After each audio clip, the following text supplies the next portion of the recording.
How to play 7-card stud. Welcome back, everyone. It is I, Mike V.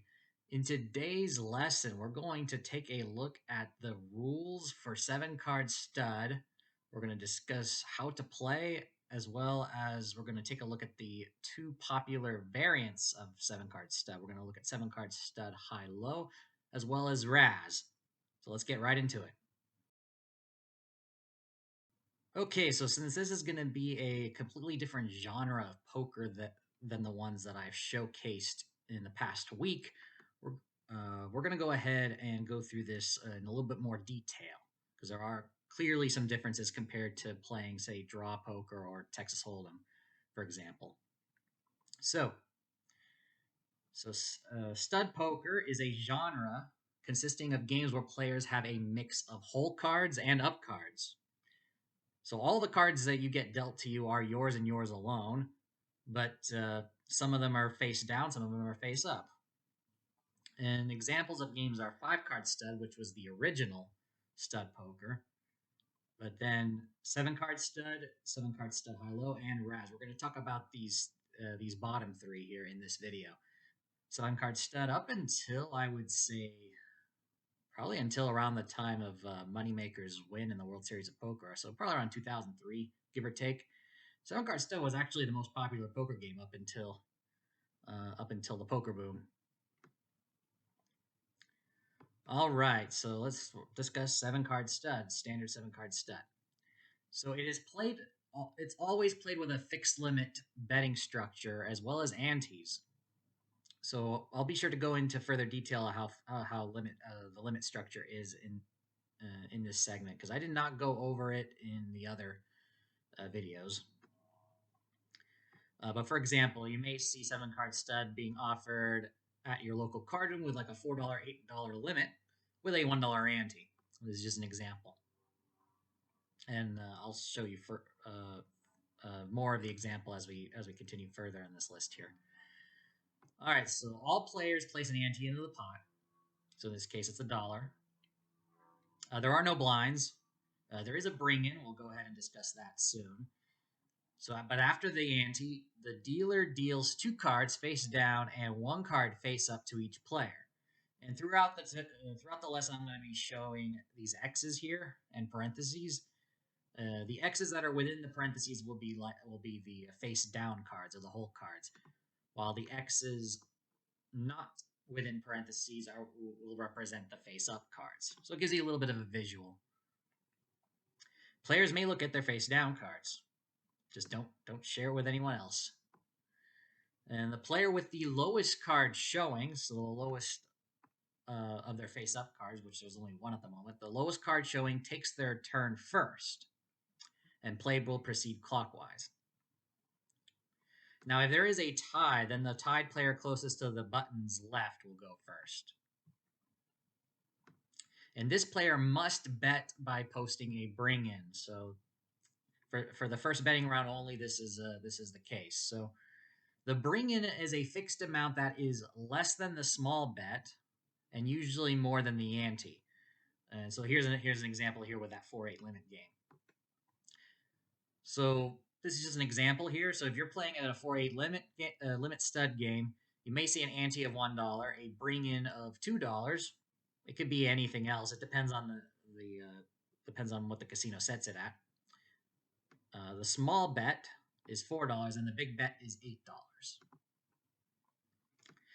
$8. Instead of posting the bring-in, the player can choose to make the small bet instead. So you have the choice usually to make a bigger bet. If you let's say you have a hand that you want to bet bigger with, instead of making the $2 bring-in, you might want to make the standard $4 small bet. All right, so we're at the first betting round. Players in turn have the option to call, raise, or fold, whether it's to call the small bet or call the initial bring-in. And raises must be in increments of the small bet, in this case $4 for this example. And there is usually a maximum of 3 raises per betting round. So let's say it's your turn and it's $4 to call and you want to raise. You must raise exactly the amount of the small bet, so it's another $4 more, so that's 8. And if another person wants to raise after you, it's another $4. So they have to raise it. They have to put $12 in if they want to raise, and so on. But there's a maximum of 3 raises after the initial bet, and then after that, the betting is capped, and then all remaining players have to have only the option to call or to fold. And this is true in each betting round. So once the betting round finishes, the dealer deals a 4th card to each player face up. So you'll have 2 down cards and 2 up cards by this point. And so the second betting round begins. And the player with the highest hand showing takes their turn first, and play then proceeds clockwise. And in this case, players will have the choice to either check or bet. Once a player bets, though, then the remaining players left to act, as well as the ones that have checked in front, will have the chance to call, raise, or fold. Bets and raises must be in increments of the small bet once again, so in multiples of $4. In some games, though, you may be allowed to make the big bet if a player is showing a pair. This is the case on PokerStars. If you're playing 7-card stud online on PokerStars, this is an option as well. If a pair is immediately shown amongst the 2 up cards, then players may choose to bet, make the big bet and raise in multiples of the big bet. And after that, we go to the 5th card being dealt, and it's dealt face up. So you'll have 2 face down cards and 3 face up cards at this point. The third betting round begins. Once again, the highest hand showing goes first. Same rules as above, except now bets and raises must be in increments of the big bet. So now the bets are doubled by the time we get to the third betting round of the game. So $8 in our example. And then once that betting round is done, we go to a 6 card, also face up. So at this point, you'll have 2 cards face down and 4 cards face up. And we start our 4th betting round. The same rules as above. Highest hand showing goes first. Players can check or bet. You know the drill. And then finally, we get to the 7th card, dealt to each player. And this one is going to be dealt face down. So you'll have the first 2 cards face down, the last card face down, and then 4 cards face up for a total of 7 cards. 3 down and 4 up. We have the 5th and final betting round, and the same rules as previously mentioned above also apply. And by the time that betting round's over, if at least 2 players still remain at the end, we go to showdown, and the highest poker hand wins the pot. Players may use any 5 of their 7 cards that they were dealt to make their best poker hand. So that's basically how 7-card stud works in a nutshell. And I did put here at the very bottom of the bullet point list a little bit of a beginner strategy for those of you who have not played a stud game before. And that beginner strategy, of course, is to pay attention to the face-up cards that the other players have. Let's say you've got a pair and you're looking to make 3 of a kind, or you have a straight draw and you're looking for a card to complete the straight. Maybe the other player's up cards may already have those cards taken, in which it may make it more difficult to chase for that, in order to complete your hand. Also, pay attention to the cards that you're showing to the other players, your face-up cards as well. And maybe you could take advantage of that by making a bluff if you've got cards that are advantageous to you to be betting on, even if your whole cards maybe don't complete your hand. So that's what you need to do. Something that's unique to stud games is to pay attention to the face-up cards of the other players. And that will help you make your decision when it comes to checking, betting, raising, and folding. All right, so now we're going to go ahead and switch over to a PokerStars table where I play some 7-card stud for you guys. And I'll be back with you shortly to discuss the stud variants. Okay, so here we are at a stud table. Actually, I am at an 8-game table, which rotates between 8 different games. And right now we're currently playing a regular 7-card stud.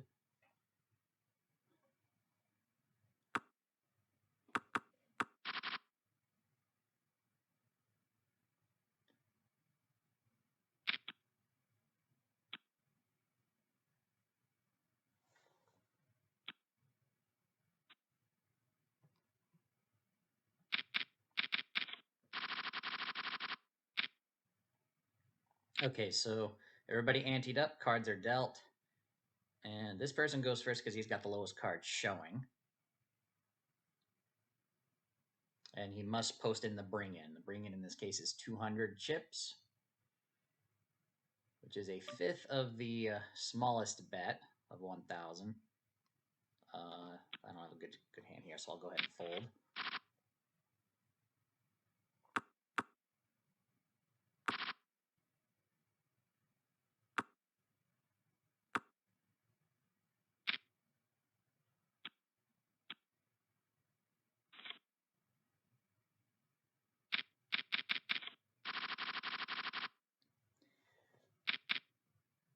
All right, so this person goes first, put in the bring in. This guy raises. I've got a pair of tens. I'll go ahead and play on.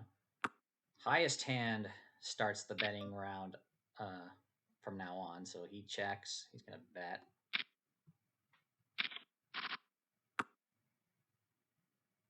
Highest hand goes first. Decides to check his option. Let's check the round. I'll go ahead and check it. All right, I've got an ace showing. Maybe I could narrow it down to heads up at the very least. Possible flush, possible straight. Okay, we got a fold. Ace was a scare card, and it worked. Though maybe my tens were still good anyway. Player with a 3 up goes first. Decides to bet the full amount. You have a choice. You can either bet the bring-in amount or bet the full 1,000. This is a 1,000, 2,000 limit stud table.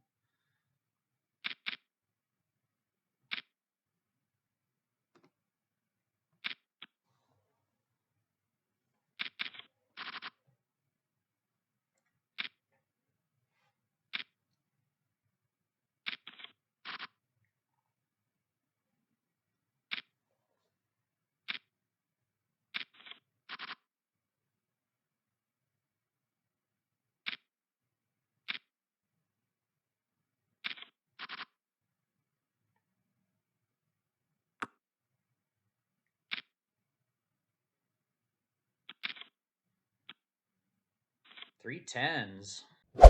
All right, now let's get started here with the 2 7-card stud variants that we will be discussing for the end of this video. So, the first one is 7-card stud high-low, also called 7-card stud 8 or better, or simply stud 8. Same rules as standard stud, except the pot is split between the highest and lowest hand at showdown. Low hands will use the ace to 5 low hand ranking system which is completely different than the standard ranking system. High hands will still use the standard hand ranking system, of course. And if you have watched my Omaha video that I released recently, you will have noticed the rules on how to play Omaha high-low, which uses the exact same low hand ranking system as 7-card stud high-low. But I do review it right here. So straights and flushes do not count against the low hands, so they don't exist for purposes of determining the low. Aces are always low in the low hand, which means that the best possible low hand you can get is a 5-4-3-2 ace, regardless of what suits they happen to be. And that's also powerful because that means you also have a straight for the high hand. So you got the nut low and the straight. And as mentioned in the Omaha video as well, you must have an 8 high or lower to qualify for the low half of the pot. And if no player has a qualifying low at showdown, then the player with the best hand wins the whole pot. So pretty self-explanatory for the high-low game. You can refer to my Omaha video for more. I think I have more instructional detail there about the high-low rules for the low hand as well. But now let's go to Razz. Razz is basically simply the opposite of standard stud. It only uses low hands, the ace to 5 low ranking as just explained, and the player with the lowest hand wins the whole pot. So it's basically the anti-high stud. It's basically low ball, stud low ball. Let's just say. but it's given the name Razz. Because it's only low hands, there is no qualifier, so you don't need to have an 8 low or better to an 8 high or better to qualify. A player with the highest card showing after the deal must post a bring in, so it's the opposite of regular stud where it's the lowest card. In this case, in Razz, the highest card showing after the initial deal will post the bring in. And in subsequent betting rounds, the lowest hand showing from the second betting round onward, fourth card dealt, will then go first and gets to take their turn first. So we're about to approach the end of this lesson, but now we're going to take you to 2 more PokerStars sessions that I have previously recorded, where I play some 7-card stud high-low, as well as some Razz. But until then, I'm going to go ahead and sign off for the lesson here. Thank you very much. If you enjoyed the video, and you learned something, be sure to hit that like button. If you're brand new to the channel, be sure to subscribe. Share the video with others, and hit the bell icon to be notified once I release my next video. We're going to go ahead and send you off to 7-card stud high-low and Razz. I'll see you guys for that, and I'll see you for the next video. Have a good day, and go make it happen. All right, now we have switched to 7-card stud high-low. So now we need the highest hand and lowest hand. Players with those two will divide the pot, or if one player has both, will win the whole pot.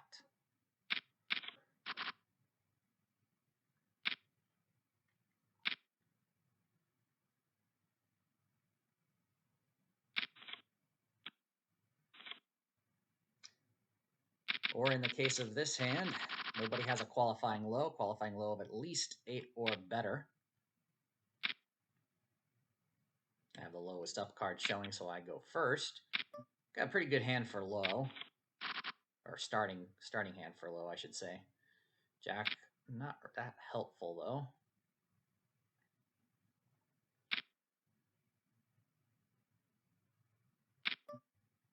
I'll continue. King is now showing, or is now up. Not liking my chances. Runner for straights.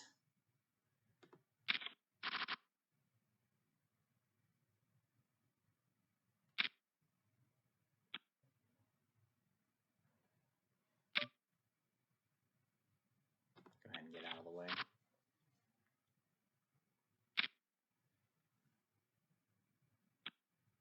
Could be up against a flush and a low already.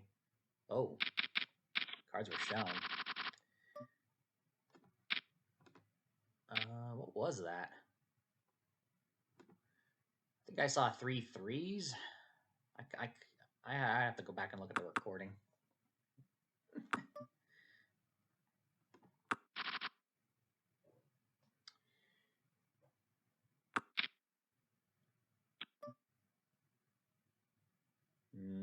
Fold. Possible flush up here.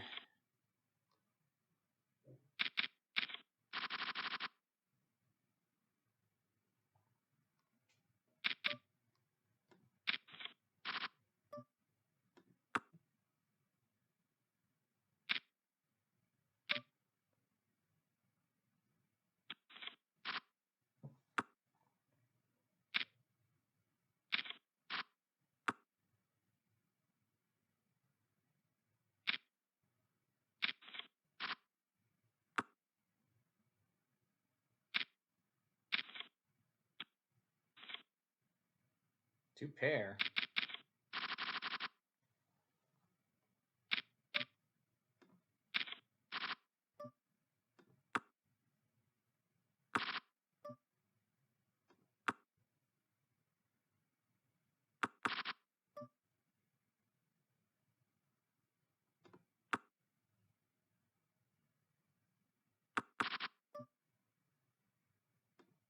Pair of kings.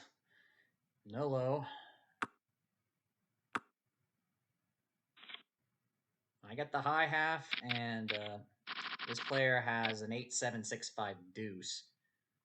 for the low.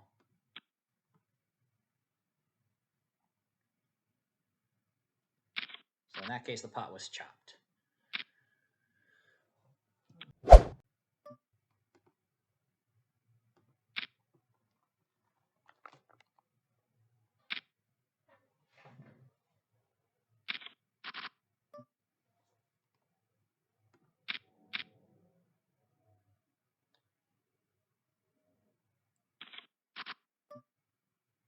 Oh, wow. Got the nuts.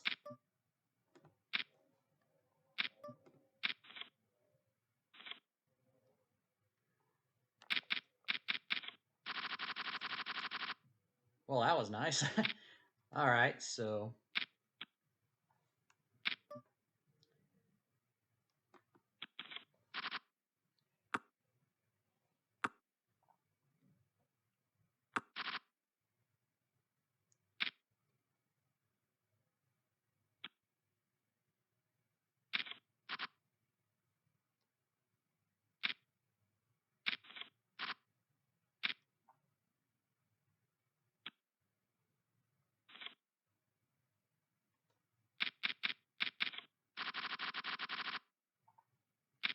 highest card's a jack. Puts it in the bring in. Hold it around to me. Okay, I'll play. Lowest card showing. So I go first.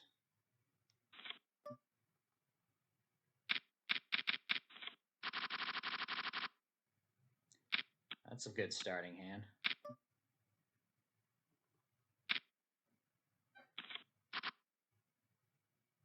Okay, so he's got 9 possibly. I can still improve. Okay, he's got at least 9, 6, 5. I've got a 10, but I can probably improve. Yeah, I think I'm better than his range now. 6, 4, 3, 2 ace. Pretty good. Got the second best possible hand.